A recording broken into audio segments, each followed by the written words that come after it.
What's going on, you wonderful, wonderful people? I am Big Rob, and this is Big Rob's House of Entertainment and no Chinese food. I want to thank y'all for coming back, or thank y'all for coming in if this is your first visit to the house. It is a beautiful Sunday afternoon. The sun is out and shining. I am recording from the other side of my pickup truck today because where I normally stand at, the sun is so bright and it reflects so bad on the camera, you can't see nothing. Of course, the problem with that is now I'm standing with my eyes in the sun and I can't see nothing, so we're just going to have to hope I'm in frame somewhat and don't totally mess this up. Anyway, I've been doing some toy hunts recently.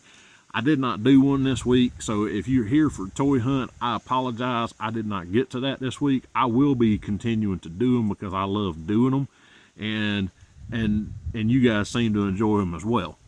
I am going back to doing some of my movie reviews. Going back to my Canon box set.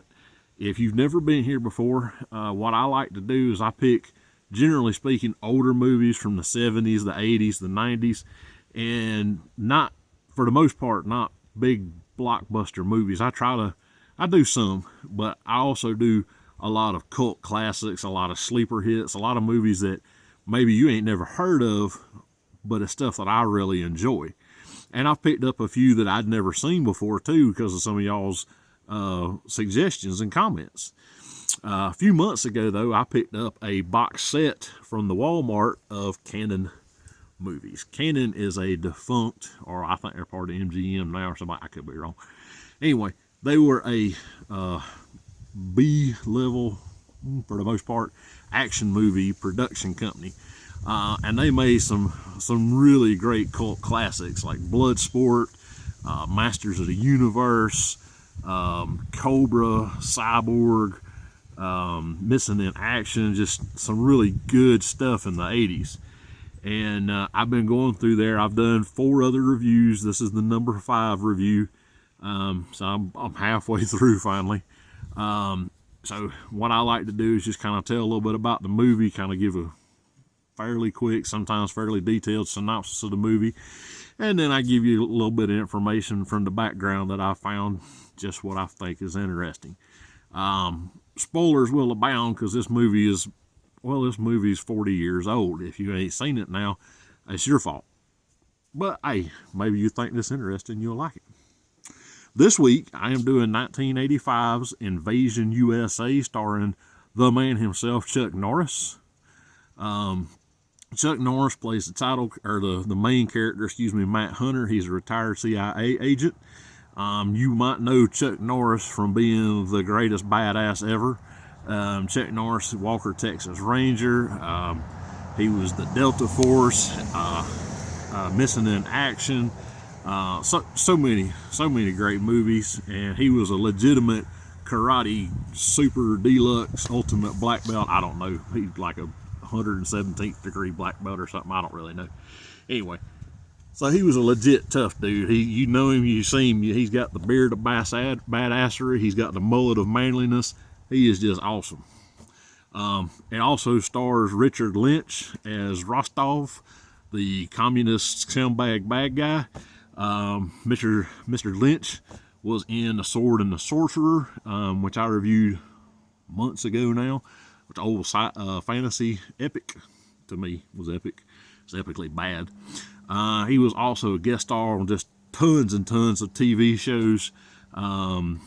Just back in the day, just anything and everything. He was on an episode or two of Bad Guy of the Week or what have you. He's done just tons of work. McGuire was played by Miss Melissa Prophet. She is a spunky reporter who is trying to get to the bottom of the mess that's going on. Ms. Prophet was in Goodfellas. She was in Casino. She was in a handful of other things. And let's see, Alexander Zale played Nico. Mr. Zale, Nico is Rostov's right-hand man, the number 2 in charge kind of guy. Alexander Zale was in the movie Showgirls, which I'm sure none of you have ever seen and certainly never watched. He was on several episodes of Matlock. I love Matlock. That was a great show. they're rebooting that with Kathy Bates, but it's not like an actual in-universe reboot. It's, anyway, I'll probably watch it because Matlock, you know what I'm saying? Even though it ain't got nothing to do with the original show, I'm still gonna try it. Kathy Bates is a pretty good actor. She's cool. Anyway, so all right, so here's the movie. It's a B-grade 80s action movie, so the plot line is not very in depth. Some dirty scumbag commies from Latin America, led by this Russian deuce nozzle named Rostov, invade Miami. Chuck Norris is a retired CIA agent, and he lives down in the Everglades. They tried to get him to come back to take Rostov, I don't know, down. He declines. Rostov decides that he needs to kill Chuck Norris's character, Matt Hunter. He does not kill Matt Hunter. He does instead destroy his house and kill his best friend. So then Chuck Norris is like, whoa, y'all killed my best friend and destroyed my house. Ass is about to get whipped. And he proceeds to become a one-man army, destroying all these bad dudes, pretty much. That's pretty much the movie, okay? So this movie, just a few bits and pieces, tidbits here and there. I don't know, if you like me, you always have this one scene in a movie that you seen it and it just made an impression on you, and you may not necessarily remember what movie it was from, but this one scene, maybe 2-3 seconds long, it just lives in the back of your mind, and every once in a while it comes to the front and you're like, oh man, that was messed up, or you know, sometimes it's a good scene. For me at least, oftentimes it's a messed up scene. This is one of those movies. Is one of the first things that happens is Rostov and his scumbag commie buddies, they find this boat of Cuban refugees and they kill everybody aboard, and they go down and they find all these drugs that are getting smuggled in from Cuba, because you know it's the 80s, you know, that's what they thought happened. So they take these drugs to some drug smugglers, also bad guys, and trade them for weapons, right?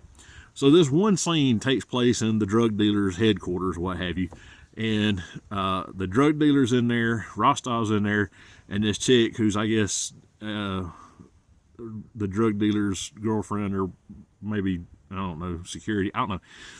Anyway, she's in the office too. Well, anyway, Rostov opens the bag of coke, or drug dealer dude opens the bag of cocaine to test it out, see if it's any good. Well, when he does, he pours some out for his lady friend, whatever. So she's down there on the desk and she's snooting a line of toot with a little metal straw. And Rostov decides that he's got what he needs. He's going to kill everybody because, you know, that's what bad guys do. So the first thing he does is he reaches over and he just smacks that girl's head, and the metal straw goes up in her brain. And I'm going to tell you what, it's a quick scene.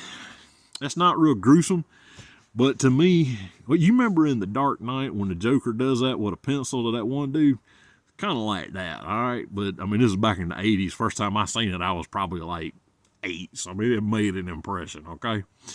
Anyway, so that's just one of those things. But anyway, so the bad guys go through and they start to set up Paranoia and stuff. They start blowing up suburban areas and destroying malls and killing a bunch of civilians, this, that, and the other. Well, one of the things that they do is they go pull up into these suburbs where everybody's decorating for Christmas, because much like Die Hard, this is a Christmas movie. And they pull out these RPGs and they start blasting these houses, which I ain't never seen an RPG that had 7 shots in it. Whatever. You can say that they were swapping every time, but they still had smoke coming off of, you know. Anyway, this suburbs was in the Atlanta area, right? This movie was filmed mostly in Atlanta, some in Miami. This suburb was in Atlanta, and they actually bought this area and blew these houses up legitimately, because the Hartsfield Airport needed to extend its runway right there. So it was slated for demolition anyway, but that was kind of a neat thing that they blowed those houses up, like for real, wasn't like trickery or what, you know, a soundstage or something. Anyway, I just thought that was neat. So anyway, and then the other thing, There was supposed to be a sequel to this called Avenging Force. Came out in 1986. Chuck Norris, for whatever reason, turned it down. And so they kind of rewrote the script. And so it doesn't actually have anything to do with this movie. But the main character has the same name, Matt Hunter, as it does in this one. So, but it's not an actual sequel. Chuck Norris picked the director. I think his name was Zito. I forgot. I didn't write it down because I'm dumb. This was the second movie they worked on. It was also the last movie they worked on because Chuck Norris wanted, for the spunky reporter lady, he wanted Whoopi Goldberg. She was real popular at that time, and Chuck wanted her to play the reporter, but Zito overrode Chuck Norris and put Miss Melissa Prophet in place. And so because of that, Chuck Norris vowed he would never work with that director again, and he did not. You just, hey, I'll do your movie, but I ain't doing another one, buddy. All right, so I just thought that was kind of interesting. Chuck really wanted Whoopi Goldberg.